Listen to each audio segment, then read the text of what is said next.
Renungan Harian 7 Desember dari buku This Day in Baptist History 2 dengan judul Dia adalah seorang misionaris dan istri misionaris.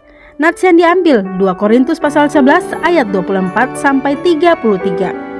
Terlalu sedikit yang dikatakan atau ditulis mengenai istri-istri setia yang mengalami banyak kesulitan dalam mengikuti suami mereka ke tempat-tempat terpencil di dunia untuk menjangkau jutaan orang yang berada dalam kegelapan rohani. Kita telah membaca tentang istri William Carey, Dorothy, yang menaiki kapal bersama putranya yang berusia 1 bulan dan 3 anak kecil lainnya untuk perjalanan 5 bulan ke India.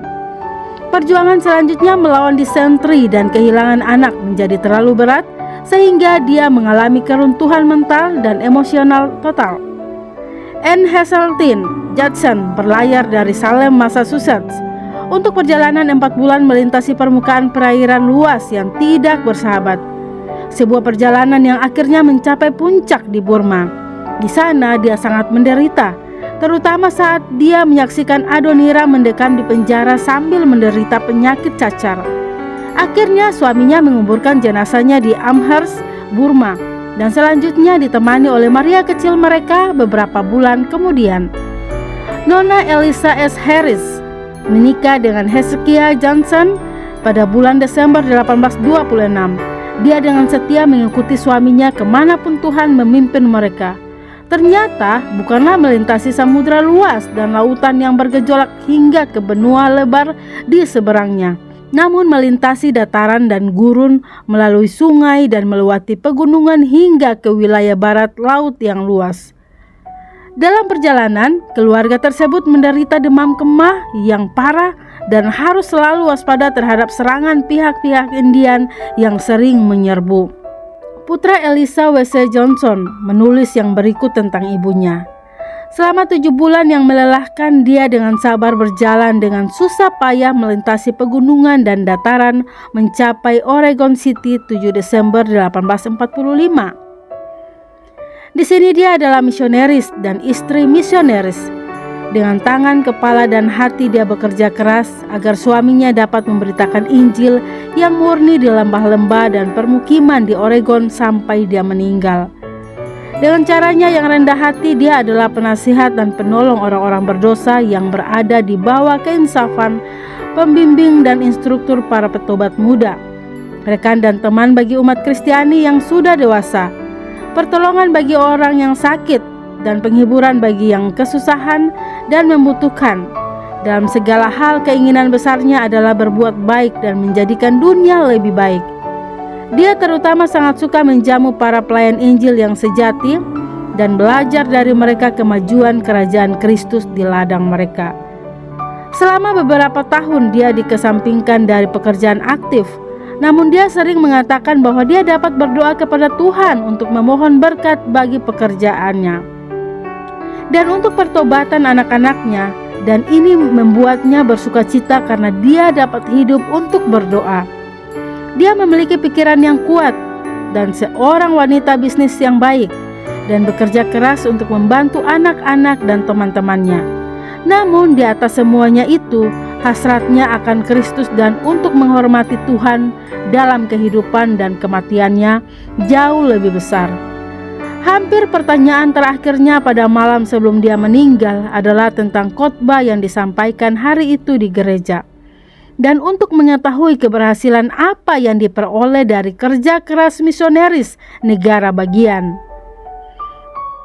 Para istri dari sebagian besar penginjil perintis harus menghidupi keluarga jika suami mereka menghabiskan banyak waktu untuk mengabarkan Injil.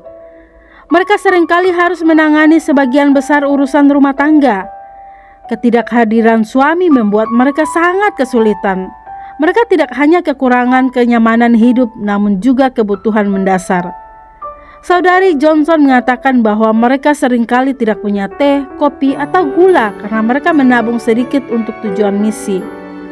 Untuk suatu waktu singkat, mereka hanya mengenakan gaun belacu, dan setiap gaun ditambal.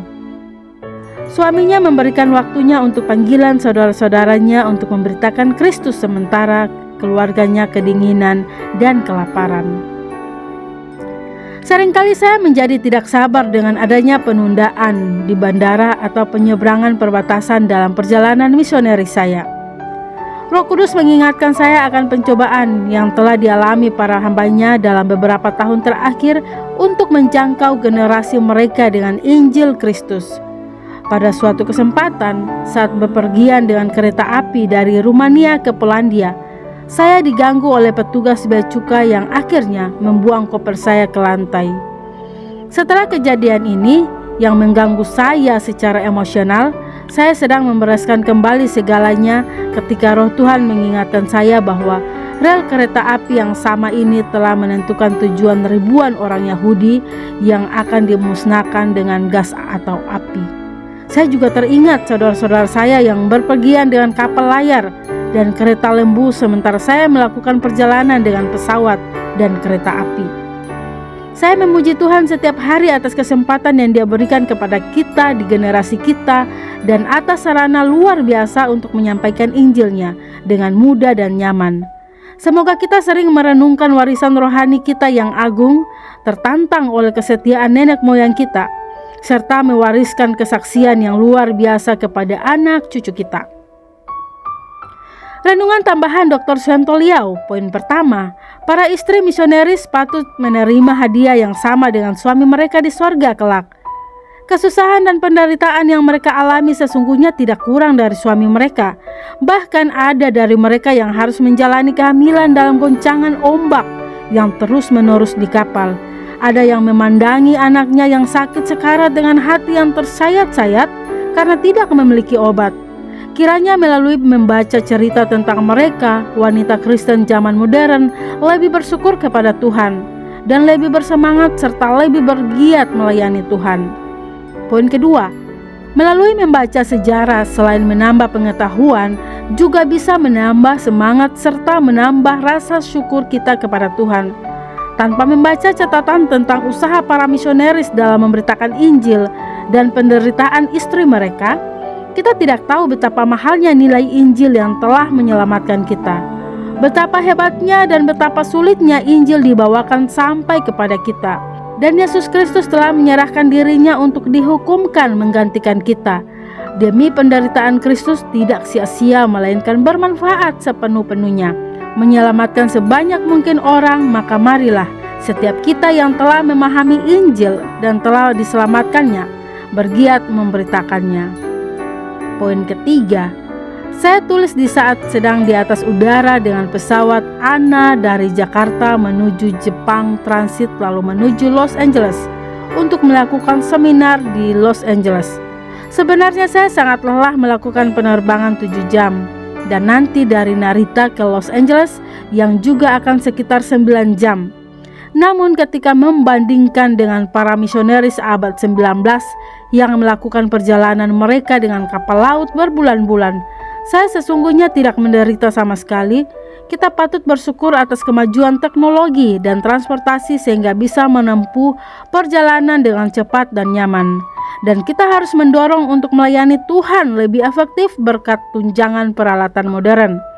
Tentu jika kita memiliki semangat yang sama seperti mereka, maka itu marilah bersemangat. Demikian renungan hari ini, 7 Desember bersama saya Lina Dadi. Tuhan Yesus menyertai dan Maranatha.